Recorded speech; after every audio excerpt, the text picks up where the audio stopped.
Good morning, GlobeMed. Good morning, GlobeMed. I am so excited for my first summit, and I'm so excited you can all be here with me. What an awesome kickoff last night, right? Thank you, Tana. And I just want to thank our partner real fast, the Global Health Fellows Program, Fernando's here, as well as the Northwestern University and AbbVie for being such amazing sponsors of this weekend. I'm going to turn it over to Anupa in just a few minutes to frame the weekend for us, but before I do, I wanted to share just a few quick words of welcome, because I've been looking forward to this weekend for a very long time. Not just because I get to spend it with each of you, but because this is the one weekend each year that we invite the entire network to come together in Evanston. And for me, what's most exciting about GlobeMed is the collective impact potential of this network. Think of all the community that's been built in your chapter, the learning that occurs in GHU, the partnership that's been forged like Utana and Megan demonstrated last night. Now multiply that by 56.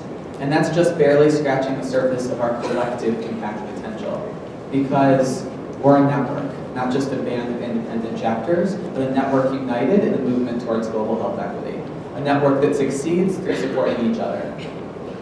So it's a really exciting time to be a GlobeMedder. It's our 8th year, and we have students, alumni, supporters who are accomplished authors, government change makers, doctors, designers, entrepreneurs. We're compassionate problem solvers, and we're empathetic leaders. Now this year, we're going to be spending a lot of time in the national office, starting new initiatives to bring the network closer together, bringing new tools that can help unite this amazing national and international network that we've built as one unified force. As we do, we're hoping that the conversation doesn't have to wait until next year to continue, and we need your voice to be a part of it. As some of you may know, I wasn't a member of GlobeMed as a student, so I'm often asked what brought me into this role. I had the opportunity to meet lots of GlobeMedders when I was a student, and I was so blown away by their collective vision, passion, talent, and commitment. And so when I had the opportunity to join the GlobeMed team, I leapt at the opportunity. You all are the reason that I'm here, and I'm so excited to finally meet you this weekend. So thank you for being you, thank you for being here, and have an amazing summit.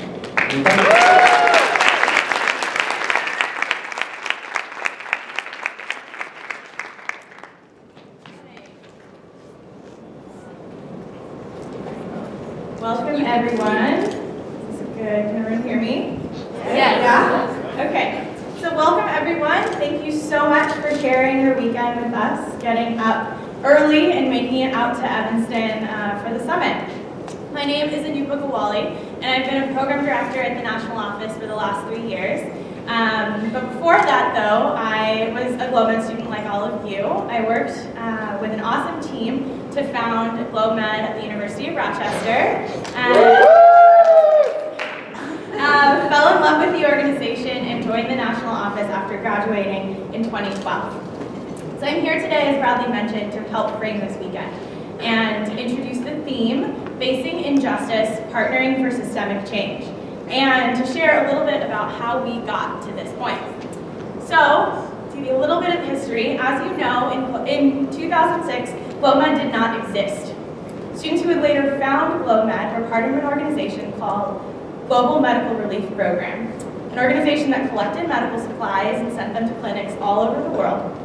And in 2007, Victor Roy, who would later become our first executive director, went to visit one of these sites that Northwestern had been partnered with. They'd been sending supplies to over the years, and saw that these years of supplies were packed up in the corner, not used, clearly not needed, and what's more is that this community had spent so much energy, had exerted so much hard work to do things that they didn't really need to do or want to do. But they did with their donors. These college students from Northwestern, from Evanston, Illinois, right down the street, what they told them the solution was. So Victor, along with his team, realized that there was something inherently wrong with that, with the way that that relationship worked, and that that wasn't unique. There were inherent power dynamics that didn't make sense to exist between college students, volunteers, other relationships between US organizations, and grassroots health organizations all over the world. There was something really inherently wrong with the idea that American citizens, or any citizens with more money, or more resources, or more power, could go into other communities and tell them what was best. Something was wrong. So, GlobeMed was founded as an active response to these inherent wrongs. It was founded on the belief that people have the same value. Even though that might not be shown or represented or dictated by history, they have the same value, and they should have equal access to the opportunities that existed around the world to not just survive, but thrive. GlobeMed was founded because a boy in Japan can be born with 70 healthy years of life, and a boy in Haiti can expect 28. What's more, the child born in this neighborhood that we're in today can expect to live 10 years more than a baby born 20 minutes south. There's something inherently wrong with that. And those students, just like all of you guys here today, knew that the world did not have to look like that. The students saw that this was their opportunity, their responsibility as a generation. And as tomorrow's leaders, they were inheriting it. They could either seize it and help transform the lives of millions, or they could waste it and see the suffering and the loss of life and dignity continue. They felt a profound calling to act, just like all of you here today. GlobeMed was an active response against the oppressive systems that these students realized they were participating in, contributing to, and perpetuating. And that's when they came together 8 summits ago to push against that current and change the model. The question burning in their minds was, how can we do this properly? What is our role as students and hopefully tomorrow's leaders in improving all of this? So they asked this question to their partners in Guatemala, in Ghana, in Rwanda, in India, to mentors at Northwestern, and most importantly, they looked to history, to people who have been fighting for social justice and health equity, looking back to movements like the AIDS and civil rights movements. And from these conversations, from these questions, they developed ideas of what could change the world, that they, in a way that they could really contribute to it. And that's the model that you all here are very familiar with. And it kind of comprises of 3 things that go together. So first, we need courageous and passionate students from across all sectors, from politics to media, to science, to the arts, to push for that change, even when it feels unpopular or difficult or uncomfortable or people tell you that it's irrelevant. Secondly, they need community-driven change. We need to support the people and the organizations that are already leading change in their own communities. And that's why you all are working with high-impact organizations in 19 countries, already working to improve their own communities' health. Our role is to come alongside these local change makers, hear their vision for health and well-being, and walk with them in achieving it. And 3, we need to strengthen a movement of people collaborating for lasting change. The challenges of health cross borders, sectors, and generations, and so we have to do.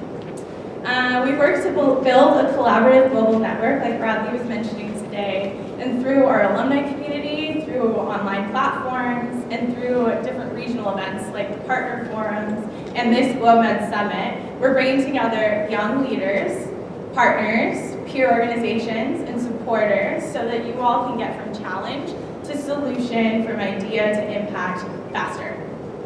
So by putting these 3 ingredients together, courageous leadership, community-driven change, and global collaboration, GlobeMed hopes to strengthen the movement for health equity and bring us closer to that world today and tomorrow. Today, there are over 2,000 students in 56 GlobeMed chapters nationwide, partnering with organizations in 19 countries.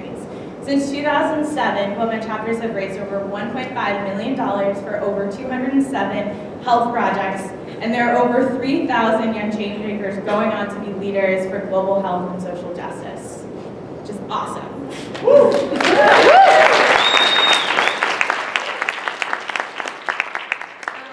That being said, we have learned so much in the last 8 years about the work that we do, the way in which we do it, and still have questions about what the outcomes are of our work. And how can we most positively work with the communities that we have come to know and love? Where are we today? As a network, we've hit some really incredible milestones, but we have to continue to think critically about the work that we're doing. And if we really want to change the way that change happens, the way that aid is distributed across the world, the way that power flows, the way that human potential is identified or understood, we really need to identify and examine the systems that actively elevate some voices while completely dehumanizing others. We need to understand whose voices are being represented at tables of power and whose voices are not. We need to think critically about what actions challenge and will create change. So, as a network, we've taken a few steps to address these systems. We recognize how crucial it is to examine the local spheres that we're all part of, the neighborhoods that we're living in, the communities that our universities are impacting. And we realized that we were missing several institutions, crucial institutions that were founded on principles of social justice and inclusion, who were focusing on serving minority students. And we've worked to prioritize their addition to the network. Secondly, it wasn't just enough to widen that network. We needed to figure out what about the network was inaccessible and exclusive and misaligned with our values. To do this, we pulled perspectives from a network to create the Diversity and Inclusion Working Group. There's a lot of members in the audience here today. A team of students who came from across the network and worked with our Director of Inclusion to give us the grassroots approach to programs and development and ensure that our national office was not disconnected from the chapter experience of all students, but specifically thinking about the most marginalized. And number 3, that group created the anti-oppression statement, which we have used and will continue to use as a guiding light for the work that we're doing. So a quick side note, if you have not read this anti-oppression statement, read it, print it out. I've made it really easy. There's a bit.ly/anti-oppression. Print it out, read it, bring it to your next GHU session, incorporate it into your post-summit reflection that you do with the staff that couldn't come here with you tonight. Pull it up on your phones, text it, tweet it, do what you have to do. But this document was an important first step. It was a milestone for our organization, and it brings together the essence of our founding story. We are so eager to see it further incorporated, and if you want to be part of that, the Diversity and Inclusion Working Group, the GHU Working Group, is your place to get involved with that. So find Paris or Alexis and figure out how to get more involved. So, on this statement, just so you know what it looks like, so you're familiar, this is the beginning of the statement where we define oppression as it pertains to GlobeNet, and then continues to list commitments. And this is where we make commitments that we can not just acknowledge these systems, but we will not accept them. In the same way that those students came together so long ago to shift the model, we are aiming to continue to critique and strengthen our approach to better serve the communities that are all around us. If you read through these commitments, it'll be clear that this is why we wanted to specifically focus on the injustices that are faced by different people, different communities all around the world, and how we could really partner for systemic change. I love the theme. Facing injustice, partnering for systemic change. We wanted to dig into how race and social change were connected. We wanted to understand what the role of advocacy was, what our role as advocates was. We wanted to bring in a physician, Dr. Joya Mukherjee, who has worked with underserved communities all over the world and continually maintains that there will be no equity without a social movement. So, if you look around this room and remember that you are sitting with fellow GlobeNetters who are united in the belief that health is a fundamental human right. It is connected inextricably to social justice. And we are all here to learn, to reflect, and push a little bit farther, dig a little bit deeper together. This weekend is about hearing and sharing the GlobeNet experiences that you've all had firsthand to help answer the question of how can we do this better? How do we keep fighting for justice within the spaces that we occupy? How do we do that recognizing what perspectives are missing from this room? The perspectives of the people that are most often affected by these injustices are not even in this room. I remember as a chapter sometimes feeling like we were alone in this fight. We'd get kind of bogged down in our campaigns, our GHU sessions, GROW, PrEP, and sometimes we did not always remember that we were part of a bigger network. So let's kind of zoom in on what the network looks like within this space.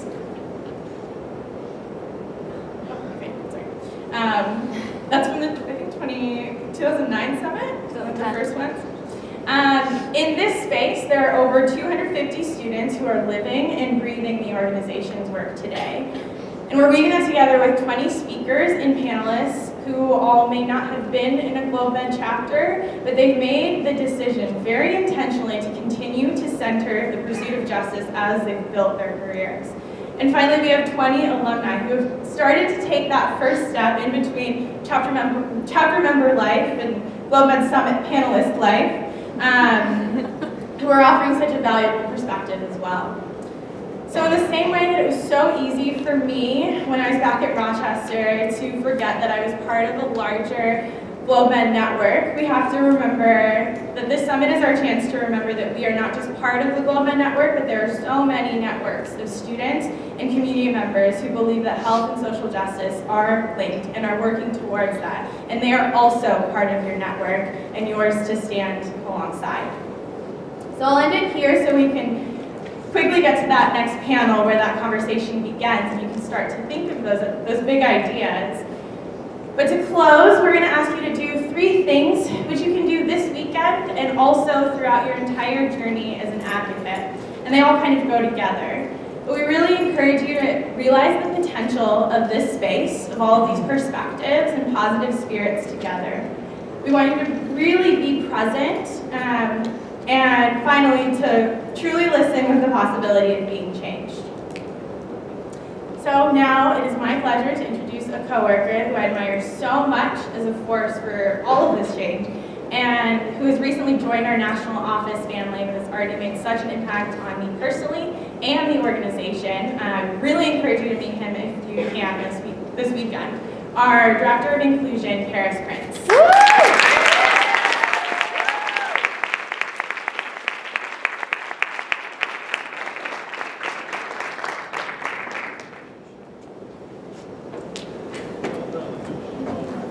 Thank you, Anupa, for those very, very kind words and for that introduction as well. As our panel takes its place, I'd just like to have a moment of recognition for Anupa as well, as she has put impact she's not only had on me, but also on my work and on the very lives of many people in this ballroom and others that are not present, as she served as an advisor and mentor to so many here within GlobeMed. This is Anupa's final summit as program director. And so as she ascends to new heights, I'd like to just share gratitude for the measurable role she's fulfilled here at GlobeMed.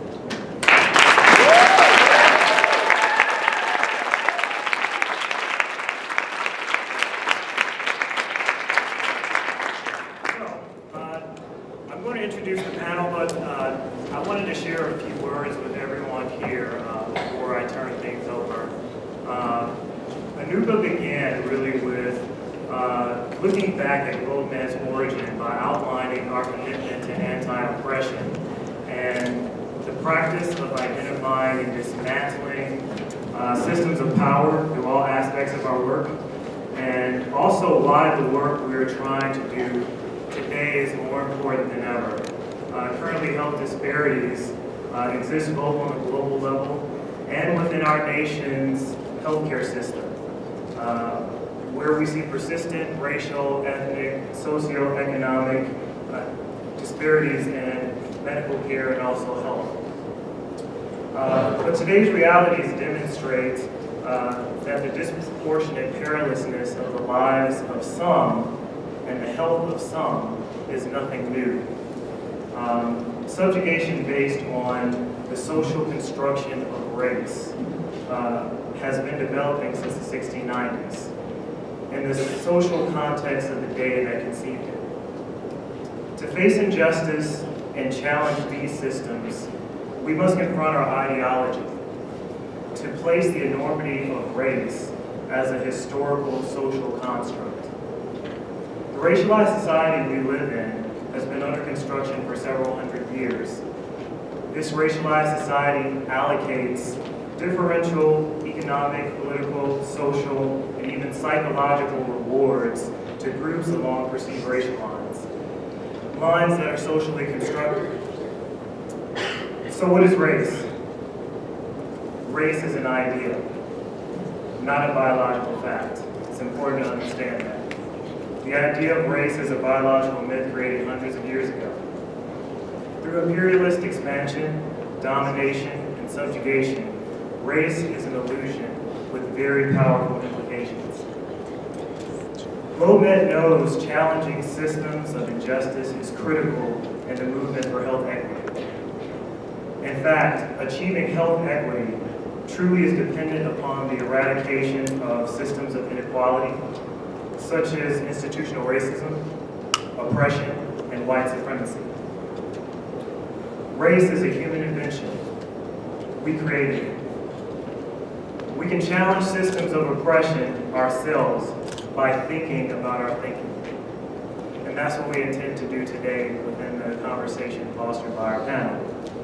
By thinking about key concepts and questions, the important continual self-work to understand and heal one's own internalized privilege and oppression is integral to the ability of change makers to analyze and dismantle systemic inequity.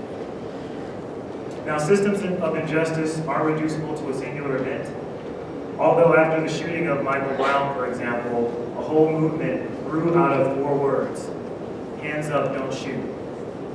Those 4 words included a message: Black Lives Matter, which symbolized a call for justice and the end to what the United States Department of Justice essentially deemed a systemically biased power structure. Recently, coffee giant Starbucks launched a Race Together campaign, urging a deeper responsibility from everyone to have a national conversation on race.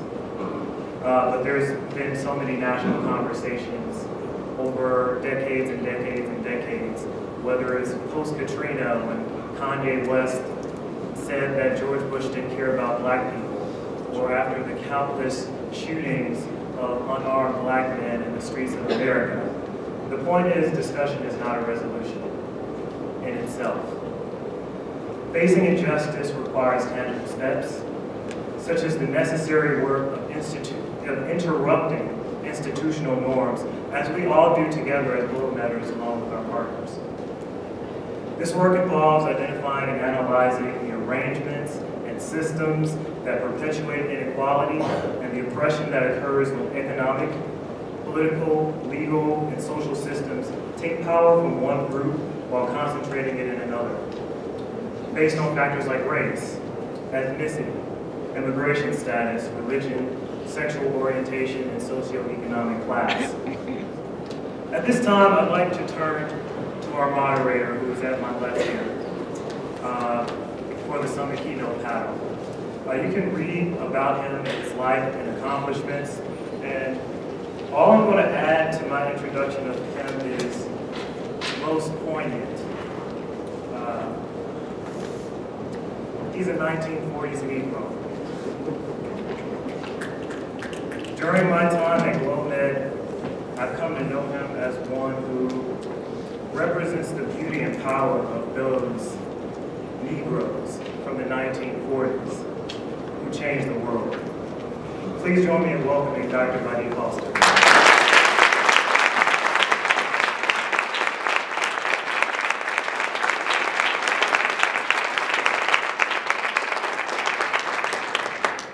He was raised by such nice people. My role is pretty straightforward. I'm kind of like an air traffic controller. We've got an incredible panel assembled here, but I like to make a distinction between ritual and actual prayer. I don't care what your confession is, many of you have been guilty of participating in an event which was supposed to be prayerful and about prayer, but in fact it was a ritual. You usually had your mind on something else. The question is whether you, given the limited amount of time that you have today, will you focus on the real or on the ritual? What's the ritual? The ritual is you have the panel. Each panelist speaks, and then we run out of time. We allow you to raise your hands and some people come up, and then before you know it, it's all over. And we've gone through this ritual of discussing the important questions which Paris has underscored. I'd like to challenge that a little bit and not have so much ritual, but really try to get to the substance. And the substance is about you as individuals asking new and better questions. Whenever you deal with and see something called oppression or race, because it all begins with you. You know, there's a lyric in a song called Masquerade. The lyric says, we tried to talk it over, but the words got in the way. Most of us, particularly 1940s Negroes, we have been through every version of this discussion. I can go to sleep and wake up in 15 minutes and nothing new will have been said. Now that is not any indication that I'm very smart. It's an indication that the conversation is tired and that the words that we use get in the way. Now what is a word? A word is a concept. Now what's the purpose of a concept? The purpose of a concept is to differentiate reality. When the word no longer differentiates reality, get a new word. The example word is a knife. If you use a knife as a spoon, as a fork, as a hammer, it won't be long before that knife does not cut very well. And as a fan of culinary television, I know that if you don't have sharp knives, you can get hurt. So I want you all to have sharp knives, sharp concepts, differentiating reality. That's how you begin to show the leadership.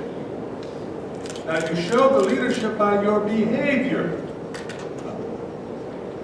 by what you do and how you do it. So therefore, the hope is that as a result of this morning in this panel, you're going to come away with at least one new question, one new word, one new idea that you can then say, how does that apply to this conditions of inequality, lack of equity, and all of the other descriptors of what it's like to live a horrible and difficult life. So that is basically the purpose of today, new and better questions. What I've asked the talented people to do is to take 5 minutes each and sing your song. As you will discover as you get older, most of us at best can sing one song. Some of us learn two. So therefore, if I mention the name Tony Bennett or Aretha Franklin, Aretha Franklin, that's respect. Tony Bennett, I left my heart in San Francisco. One song, many variations, and they perfected it. And they do it well. What's your song? Particularly as it has to do with how do I deal with somebody who looks different, and how do I process that in terms of, is that my family member or not? So each of them will talk about their approach to the questions of race and oppression and justice, collaboration. And then my hope is that when each of them is finished, we might have a little bit of discussion, but immediately go to you. Because I would like to hear your questions. I'd like to harvest that. Even if we don't get we have time to talk about all of them, at least to benefit from your individual and collective wisdom. that is what the value of the summit's all about, quite aside from the pizza and staying up till 3 o'clock in the morning. So, the hope is we'll move through the panel, listen carefully to their stories and their song, and then from there think about what your song is and what question you have about how you can be a better agent for change, a better leader, a better servant for those who wish to promote racial harmony and racial justice. Okay, why don't we proceed? And we'll proceed with the panel as listed in the program. So the first one will be Dominique. No? Yes. Dominique Hazard.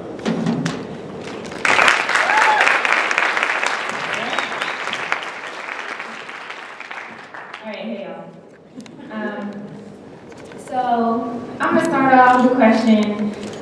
Who in here is a fan of science fiction? Science fiction books, movies? Yes. Okay. So me too. And lately I've been thinking a lot about science fiction. There's been an ongoing conversation in many of the organizing communities that I'm a part of. The main one being Black Youth Project 100, which is an organization of young Black people ages 18 to 35 who do racial justice work through organizing and advocacy. And we've been having a conversation about how racial justice actually is science fiction. It's science fiction in action. And so when I say that, I mean, you have to think about what organizing is. So organizing is bringing together a group of people who have common interests or common identity and making them organize so that together they have a lot more power than they would have alone. And in racial organizing, racial justice organizing, the way that BYP 100 thinks about it at least, is us bringing people together and then saying, okay, with these people together in their collective power, we are going to create a world where all Black people are completely free from racial oppression. Like, that's ridiculous.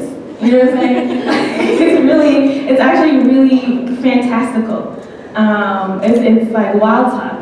And it's because nobody even knows what that would look like. Nobody's seen a world like that for, as Paris said, like for like 500 years or something.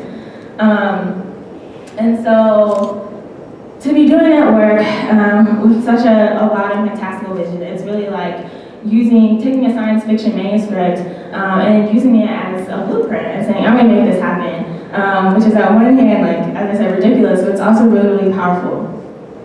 But I don't think this concept of science fiction action is limited to organizers. I think that Globe Matters, all of you in this room, whether you're creating change through organizing or whether it's through advocacy, direct action, fundraising, whatever it is, and however you continue to create change after you graduate and leave Globe Med, what you're working off of is a vision that says we are going to create a world where access to health is equitable, which is like equally fantastical. Because it's working off of a vision of a world that doesn't exist yet, one that all of you are imagining together, even though everything, or not everything, but so many things about the world as it exists right now says that that's not possible. So what I really want to say today is that I want to challenge Globe Matters to add one more layer of fantasticalness to that vision of health equity, because I really, really believe in you all.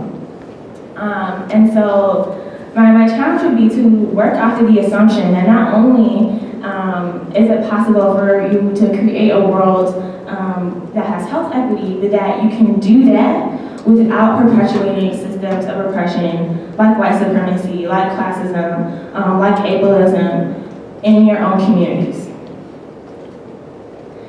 So from my experiences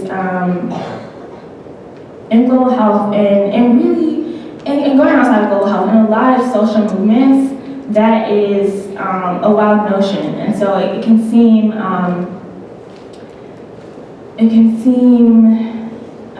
like,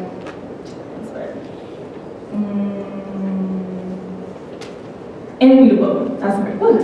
It can seem unbeatable. Like, there's no way that I can accomplish this goal working in the systems that I have to work in a way that like doesn't give people who are able-bodied and people who are neurotypical a leg up. There's no way we can do this that gives, GlobeMed students who are coming from wealth more opportunities to gain work experience in global health. There's no way we can do this work on my campus without like centering around the voices of white people. And so what I want to give you a challenge to do is to like, with this idea of imagining what seems like the impossible in your work,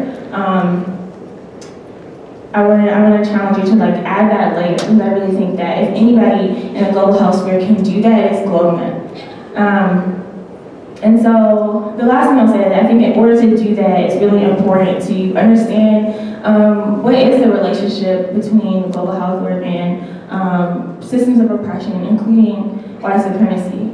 And hopefully, I'll get to talk about that later, some of the questions Radia asked or some of the questions you all asked. But in case I don't, I think, the key thing is to understand that the issues that your partners work on don't happen in isolation.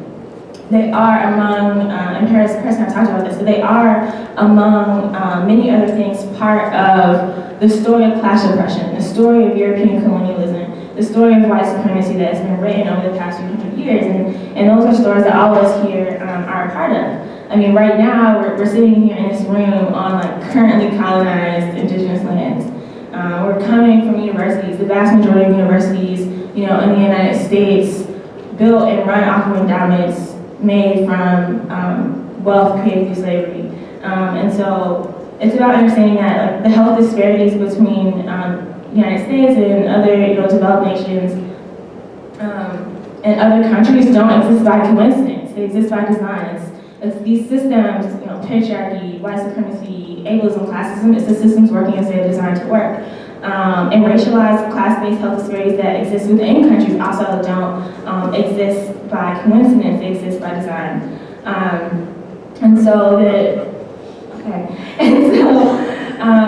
The oppressions we see around us every day, the ones that like we often admit that we perpetuate every day, are really not separate from the problems of global health inequity or the problems that your partners are facing, but they're all just part of the same machine. And if you're focusing mostly on dealing with what the machine is outputting and not the machine itself, you're not trying to dismantle the whole machine, then you end up treading water. But anyway, so I will wrap it up, and my challenge is I want you all to imagine that it's really possible to do this work in a way that dismantles oppression in every way that you do it, even though it seems like it's inevitable that for oppression to sneak its way in. It seems really impossible. And I'm going to close with this quote from award-winning science fiction writer Ursula Le Guin, who said, "The power of systems of oppression seems inescapable, but then so did the divine right of kings." Thank you.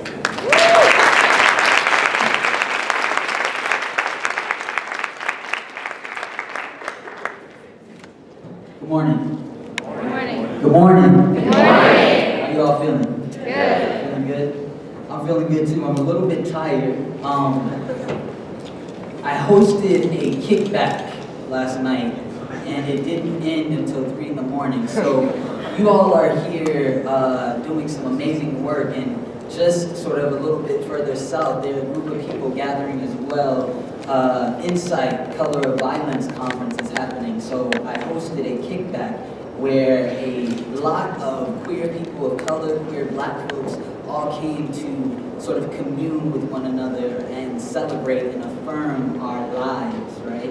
And it was an amazing moment. It was amazing to be in that room with all of those people. When folk decided to leave, people were calling up Ubers and things like that. You all know what Uber is? Yeah, okay. So you're with me, right? I need to make sure you're with me. I need that. So the Uber drives up, and 3 folk walk out to the Uber. White woman driving. 3 black folk walk up, and she goes, "Oh, I'm sorry. It's just too many of you. It's very dangerous for me. It's very dangerous for me." Can y'all hear me now? Is that better? Okay. So she says, it's very dangerous for me to pick you up. so I can't, so I'm going to leave, and I'm not going to pick you up. So, I mean, that's just sort of an everyday sort of instance of microaggressions, right? But that could very well lead to someone's untimely death, right? What does it mean to leave a group of queer people of color on the streets at 3 in the morning because you are afraid, right? That's something you have to think about. I want to really open the space really quickly with a poem that was read by someone last night at that gathering, a black trans woman by the name of Miss Vika.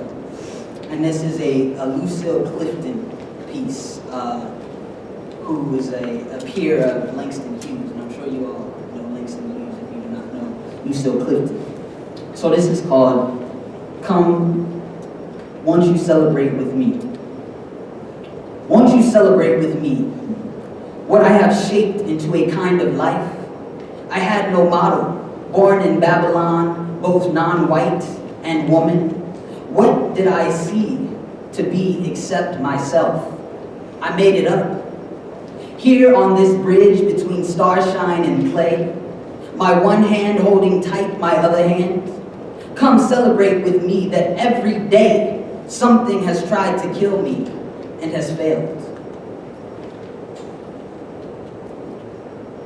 So now, I'm gonna share with you something I wrote up. You said, sing your song.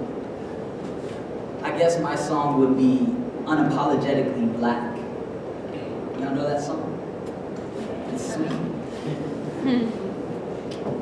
How heavy a load the hashtag Black Lives Matter carries. I mean, how many names? How many names follow the hashtag Justice for? Justice for Mike Brown, justice for Trayvon, justice for Elon, justice for Rakia, justice for Eric. Oh, and remember Troy Davis? Oh, and remember Emmett Till? Remember the names of the black women who carried their babies' bodies dead, disfigured, blood-staining, dead. But the evidence could hold no persons responsible for these black bodies. Yes, they are dead. Yes, we know who shot the gun that would place the bullet in her face, in his chest, in their head. But that is not murder, and there will be no indictment. And if that is not murder, then I'm only left to think that living black bodies are not human, or are no longer matter in the most basic sense. Do you remember the names of black women, trans and cisgender, who are also part of that list? There are so many names to remember. There are so many names to call. There are so many circles, so many chants, so many marches, so many die-ins, sit-ins, hands up, don't shoot demonstrations. We have a scroll of names that could graffiti every city, everywhere in the world. If we use black ink, we would be overcome with blackness.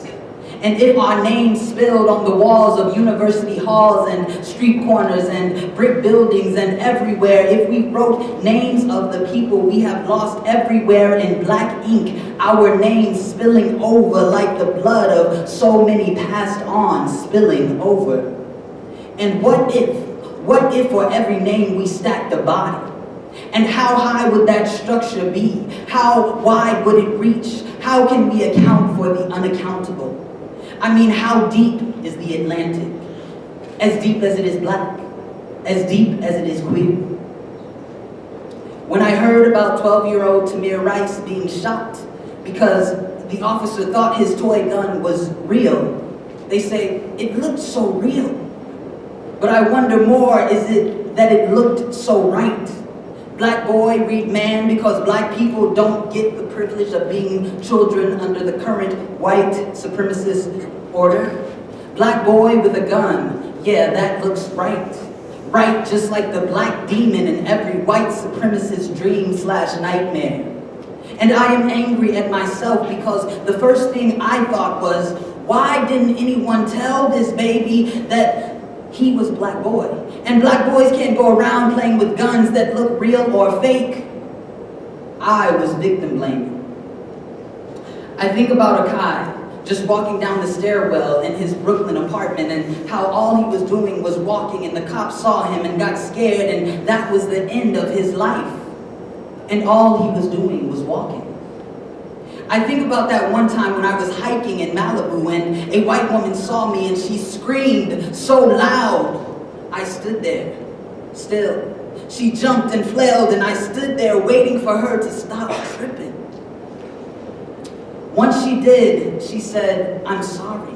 I just didn't," and kept walking. She just didn't what?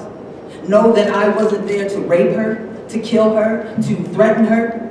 And if she had a gun, where would I be right now? Somewhere asking myself, well, Kai, don't you know that black people can't hike in Malibu? Don't you know? Didn't anyone tell you? I didn't have to do anything. Walk, breathe, walk, move, and that was enough to spook this white woman to her core. I want to live. I want black people to live. We want to live. And as we continue to move in our spaces locally, organizing and building, we organize as teachers, scholars. We must be clear that this is not 1960-something. This is not 1970-something or 80-something. It's not the 30s. This is 2015. And we are facing a crisis of not simply anti-black violence. We are experiencing a national and global sanctioning of white supremacy. And we must name it. We have to understand that our movements must name anti-black racism in its particularity, not because all lives do not matter, but because we know some lives matter. Some careers are worth saving. Some lives are worth protecting. Like all the cops who kill all these black people, we know their lives matter. The legal system tells us, Obama tells us, we must name anti-black violence in all the various ways that it comes. Anti-black violence is not only about cisgender male bodies. We do not have time to waste believing or investing in the lie of black liberation as recuperation of black masculinity that is heterosexist and misogynist. Charismatic leadership will not get us to the promised land. We need a people's movement. People, like we are, people. We are building a people's movement. Anti-black violence can also be perpetuated on queer and transgender bodies. We cannot discount this. We cannot forget about women. We cannot think of women as only one thing: mother, cook, assistant, secretary, mastermind behind the charismatic male voice of the people. No, we need to hear her speak. We need to listen to her. We need to follow her. I have been working also with the Black Youth Project 100. And when we held our sit-in at the mayor's office in Chicago, there were black agitators, elders in the space. They didn't like the way we called out our intersectional politic, feminist and queer and black. They told us we were soft, and this was not the way it was to be done. They wanted to yell and scream and fight with us. They laughed as we took the time to do a healing circle, as we took the time to collectively breathe and call into the space what we needed. This made us seem, in their eyes, soft, but we are necessary for now. We take with us the lessons from our ancestors, and we continue to fight and struggle and continue the fight and struggle of our ancestors. But we must also challenge and do things differently from our ancestors, because we are necessary for now. So I've been thinking seriously about the call from Assata Shakur. Do you all know who Assata is? If you don't, look her up and read her autobiography, okay? So I've been thinking seriously about the call. And she says, it is our duty to fight for our freedom. It is our duty to win. We must love each other and support each other. We have nothing to lose but our chains. This is not something I take lightly. It is our duty as freedom fighters to win. As long as we are living in the world that we reside in is one built on inequality, repression, and oppression, we must fight for something else. We have nothing to lose but our chains. I close by saying we must continually loose We must continually loose our chains, not just the chains that come from white supremacy and capitalism, but the chains that come from disseminating myopic notions of blackness. We must hold at the center of our movements today that all black lives matter, which means understanding that those lives are not just male, they are not just straight, and they are not just cisgender. It is our duty to fight. It is our duty to win. And I believe that with all of y'all in here that we will win. All right?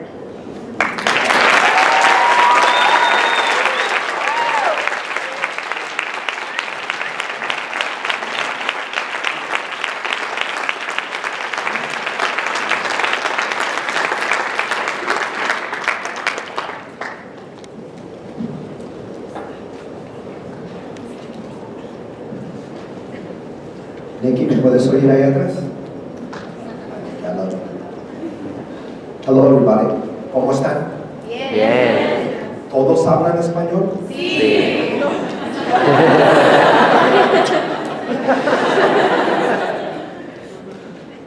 I want to thank everybody, first of all. I'm humbled. I'm so honored and so privileged to be here. You all inspire me. And I'm humbled and honored to be in front of you all. My voice is cracking because I'm nervous. And I'm not nervous because I don't know how to talk. I'm nervous because I'm a preacher's kid.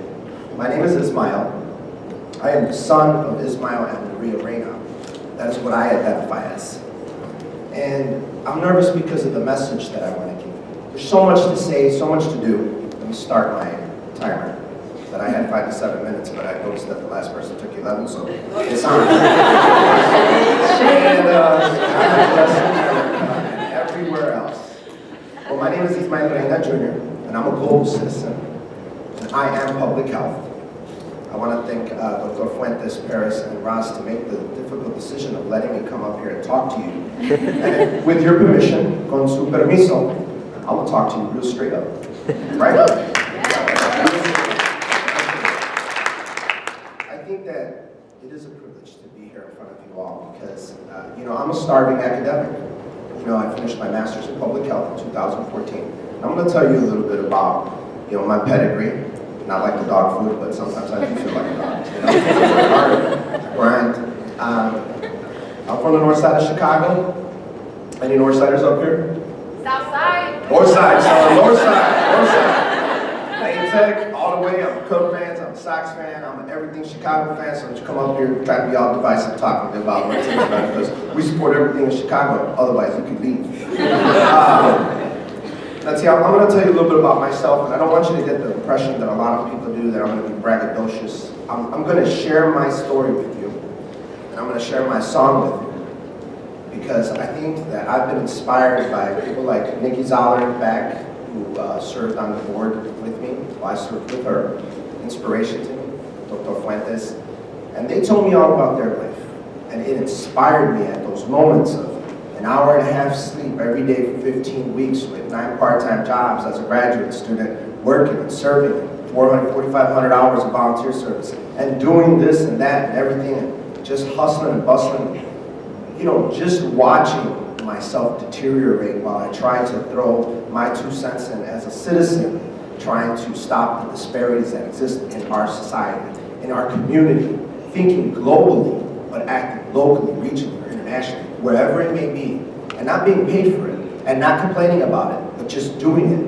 Because at some point in time, you've seen so much, you've experienced so much, that you've decided, I'm an empowered person. I have a degree. I've earned it. Hard, working, nothing was given to me. I earned it all. Academically sound, but earned it. Went to the University of Illinois in Urbana-Champaign in 1991 with a Fulbright Presidential Scholar. First week I was there, got pulled over by a police officer, and he says, I bet you don't even speak English. And I was like, Dr. Ockenberry gave me the scholarship. Shame on you. But I didn't say anything. Because I just remembered sometimes it's easier to bite your tongue with somebody who's armed, right?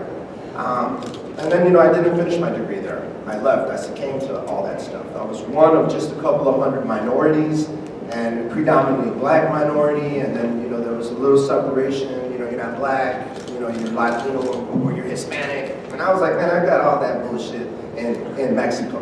you know, you're not Mexican enough because you were born here. I'm like, I'm my daddy's son. So that's what I identify with, right? And then I'm like, I'm Ismael's son. So I came here to do work. My dad was a preacher, you know, so he helped people. I was taught to serve.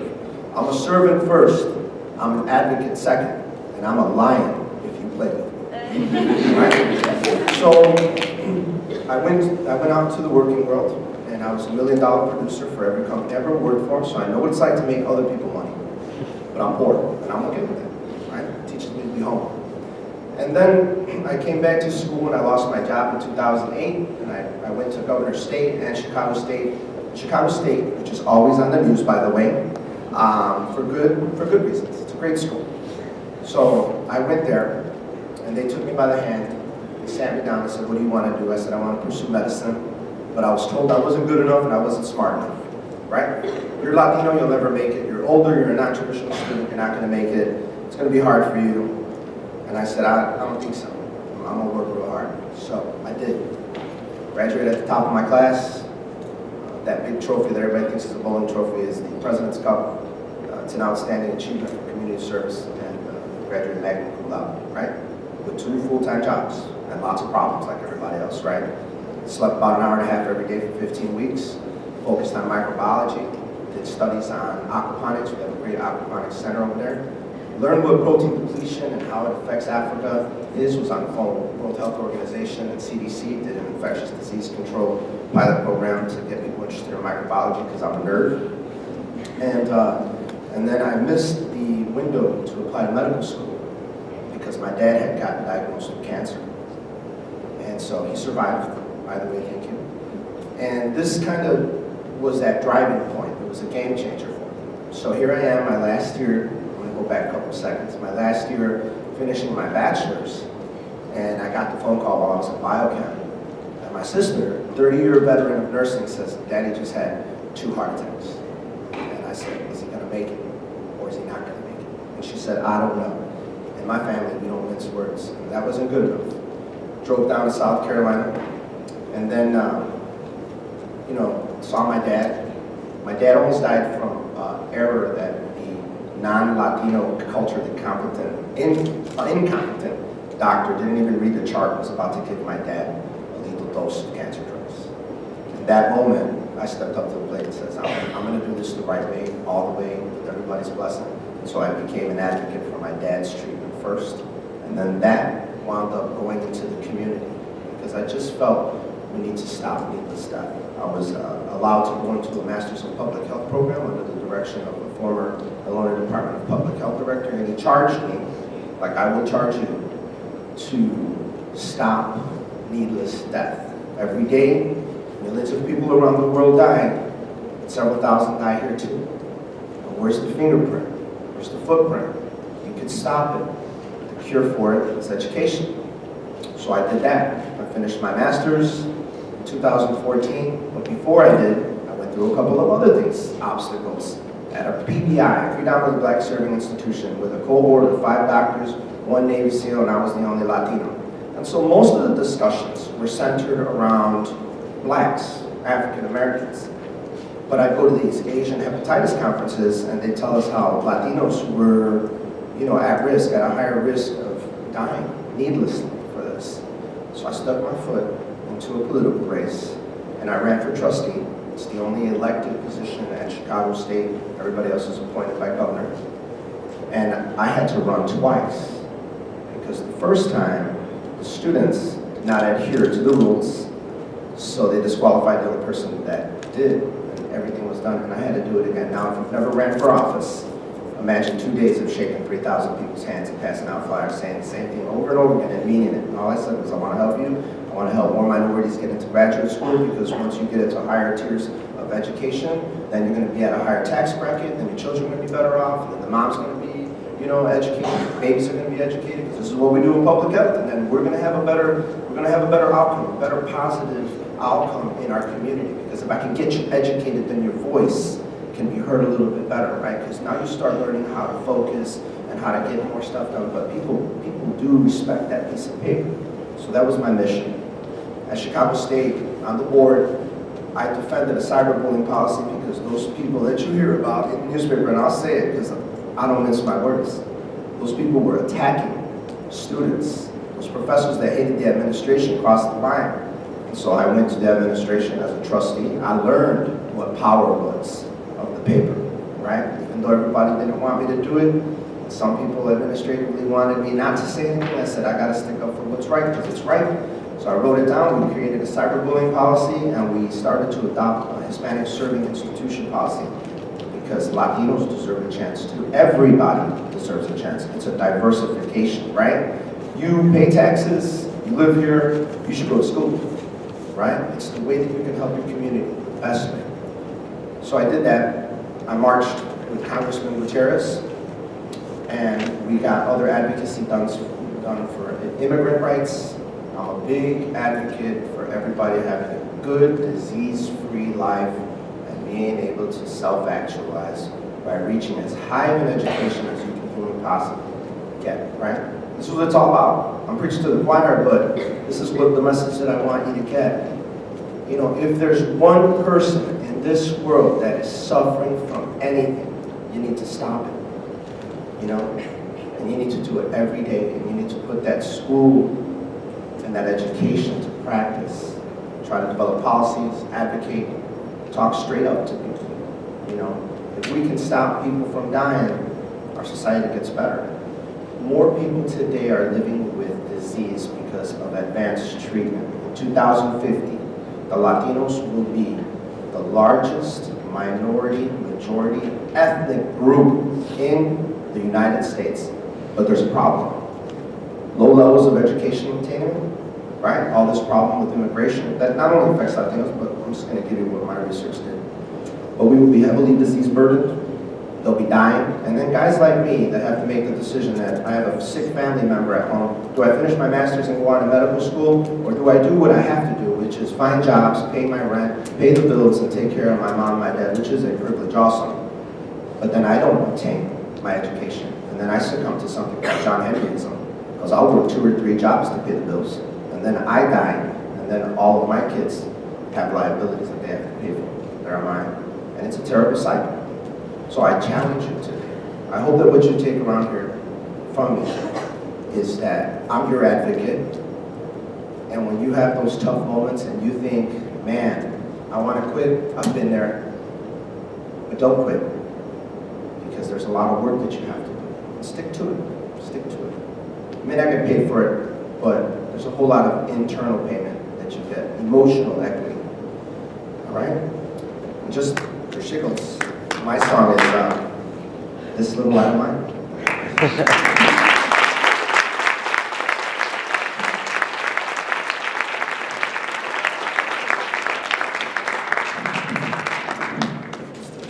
Good morning. Good morning. How's everyone doing today? Great. Best for last, obviously. Just kidding. Yeah, it's phenomenal. It's going to be really hard to follow them. Quick question before I begin. Who here filled out a March Madness bracket? We'll get back to that in a little bit. We're going to pretend we're in the state of Kentucky, but we'll get back to that in a little bit.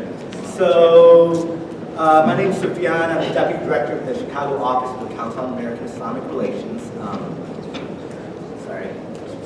And, I represent a primarily Muslim American constituency, and my job is to work to promote and protect their rights to freely practice their faith. I'm not an apologist, I think is the right word I want to use. There's bad apples out there, right? Groups like ISIS, Al-Qaeda, whatever's going on in Yemen right now, throughout Africa, there's bad apples, right? But you look throughout history, right? I don't think, we'll get back to that again too. All right, so I'm going to fill out a bracket, stand up. Nice.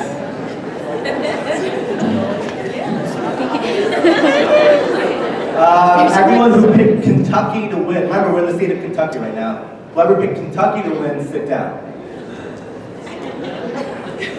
Really? That's pretty awesome. What team do you pick? Wisconsin. Okay, good win yesterday. Who'd you pick? Duke, another good team. How about you guys? Duke?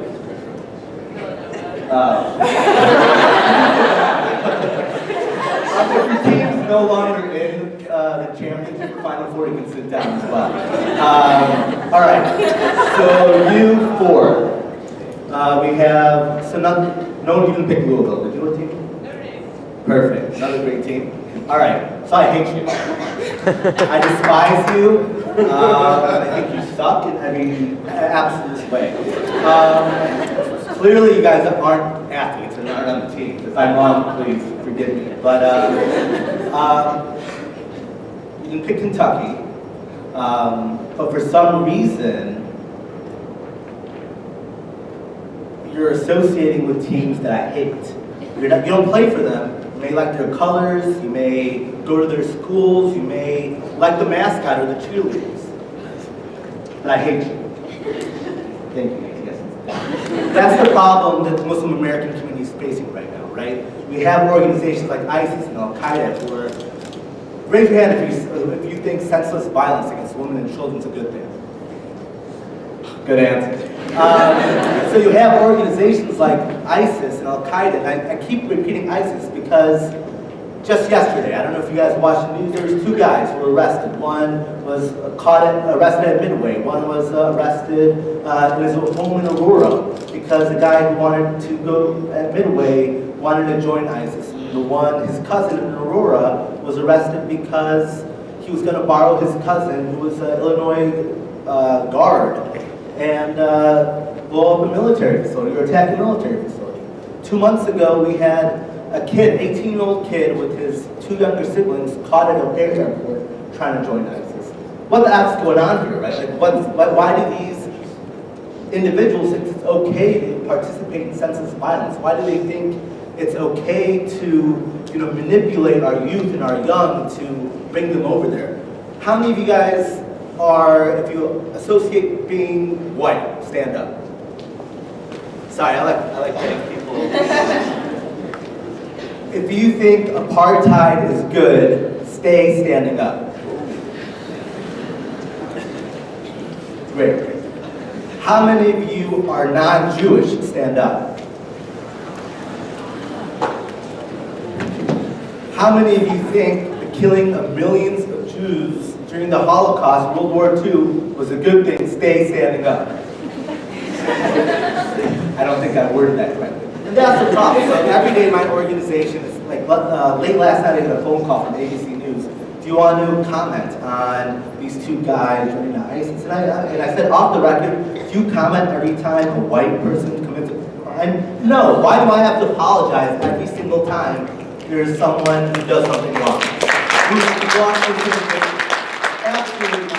Why do I need to apologize? Of course I know what they're doing is wrong. Why do I have to say it over and over and over again? And I'm going to ask one last question for you to stand up. Stand up if you like Fox News.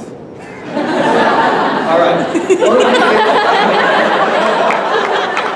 think Fox News is very entertaining. But I mean, news media, especially that ultra-conservative news media, does not make the case any better.